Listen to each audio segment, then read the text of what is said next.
सभी को आज के हमारे इस व्याख्यान में शामिल होने के लिए आपका बहुत बहुत सम्मान करते हैं। आज हम अपने जीवन से संबंधित महत्वपूर्ण बिंदुओं का विश्लेषण करेंगे। पहले मैं उनका अपनी तरफ से एक एक विचार का पक्ष रखता हूँ और कमेंट में आप अपना दूसरा पक्ष रख सकते हो। इस वीडियो में हम एक ही बिंदु पर विचार करेंगे, अन्यथा वीडियो बहुत ज्यादा बड़ा हो जाएगा। विचार यह है कि छोड़ दो उसे जिसे आपकी कदर नहीं। यह तो आपने बहुत सुना होगा और शायद आंख बंद कर विश्वास करके पालन भी किया होगा। क्या आपने कभी यह जानने की कोशिश की कि पहले तो वह क्या हमारी कदर करते थे या हम ही मानते थे? इसके अलावा हो सकता है हम उनके लिए इतने ही उपयोगी थे या अपना स्थान किसी दूसरे ने ले लिया है। ऐसा तो नहीं है कहीं कि आप किसी के बहकावे में आ गए या आप उनसे अधिक उम्मीद करने लगे हैं। इन सब का उत्तर जानने के लिए हमें पहले यह जानना जरूरी होगा कि कोई व्यक्ति हमें कब और क्यों चाहता है या हमारी कदर करता है। इसे हम कुछ उदाहरणों व विशेषताओं से समझते हैं। तो मैं आपको बता दूं कि कोई भी आपका अपना जो हमेशा आपके साथ रहा है, लेकिन कभी न कभी तो ऐसा समय आया होगा कि किसी कार्य के लिए एक दूसरे में विरोध हुआ हो, क्योंकि कोई भी दो इंसानों की सोच प्रत्येक बिंदु के लिए एक समान नहीं हो सकती। तो क्या आप अपनों द्वारा किए गए एक विरोध के लिए यह बोल सकते हो कि यह मेरी कदर नहीं करता? और मित्र, यदि कोई व्यक्ति ऐसे चलना शुरू करे कि मैं तो उन्हीं के साथ रहूंगा जो हमेशा मेरी कदर करे, तो वह संपूर्ण पृथ्वी पर घूमने के बाद भी उसे ऐसा व्यक्ति नहीं मिलेगा, क्योंकि वह हमेशा अपने बारे में सोचता है, दूसरों से मतलब ही नहीं है। एक और उदाहरण बताता हूँ। मान लो किसी हॉस्पिटल में दो महिलाओं ने एक समान रंग, दोनों लड़के या लड़की हो आदि बच्चे को जन्म दिया। अब मान लो वहाँ उपस्थित नर्स किसी को भी पता चलने दिए बगैर उनकी अदला बदली कर दे, तो क्या माँ अपने पास उपस्थित बच्चे को नहीं चाहेगी? अरे भाई, चाहेगी, लेकिन तब तक जब तक उसे पता न चल जाता कि यह हमारा बच्चा नहीं है। परंतु हो सकता है उसके बाद भी चाहे, लेकिन शायद पहले जितना नहीं, तथा पता चलने पर वह दूसरे बच्चे को चाहने लगेगी। अब मान लो कोई व्यक्ति आकर बच्चों की माताओं से कहता है कि उस नर्स ने आपके बच्चों की नहीं बल्कि किन्हीं दो महिलाओं का नाम लेते हुए उनके बच्चों की अदला बदली की थी। यह सुनकर वह यह अनुमान नहीं लगा पाएगी कि यह झूठ बोल रहे हैं या सत्य, और दोनों माताएं उन दोनों ही बच्चों के साथ वास्तविक लगाव खो देगी।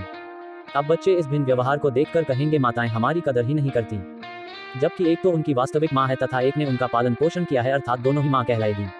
अब मानो यदि वह माताएं लोगों की नहीं माने, वह कहे कि इस बच्चे का मैंने पालन पोषण किया है और मैं इसे अपना ही मानूंगी, वह दूसरे को मैंने जन्म दिया है तो वह भी मेरा ही बच्चा हुआ, ना तो मैं यहाँ केवल अपना बच्चा होने का ही नहीं बल्कि एक बच्चे के साथ उसकी माँ होने जैसा व्यवहार करूंगी। ऐसी स्थिति में बच्चे भी दोनों ही माताओं का बहुत सम्मान करेंगे। तो मित्र, यदि कोई भी व्यक्ति आपको चाहता है तो यह पूछ लेना कि वह आपसे जुड़ा हुआ क्यों है या आपको चाहता क्यों है, और इससे ही आपकी कदर होगी। मैं आपको बता दूं कि आगे के सभी उदाहरण व नियमों में दोनों ही पुरुष मान रहा हूँ। आप यहाँ दोनों स्त्री या एक पुरुष व एक स्त्री मान सकते हो, नियम सभी पर लागू होंगे। आपको चाहने के निम्न कारण हो सकते हैं, जैसे आप एक ही धर्म के हो, आपका समाज एक ही है, आपकी जात एक ही हो, आप दोनों ही एक साथ अमीर, गरीब या मध्यम हो, आप एक ही स्थान पर पढ़े हो, आप एक ही स्थान पर लंबे समय तक रहे हो, आप दोनों की ही कुछ शौक एक समान हो, आप एक ही क्लास के हो आदि। यानी कि एक समान की किसी कंडीशन के कारण आप एक दूसरे को चाहने लग जाते हैं। लेकिन यह अनिवार्य नहीं है कि आपको वह अन्य कंडीशंस के लिए भी चाहे। इस स्थिति में आप उनसे कोई ज्यादा भी उम्मीद न रखें, और यदि रखे भी तो आप उनसे इससे संबंधित जानकारी अवश्य ले लें, जिससे भविष्य में आपके रोने जैसे हालात न बने। कभी कभी तो एक समान कंडीशंस भी बहुत कम समय व कम क्षेत्र पर लागू होती है।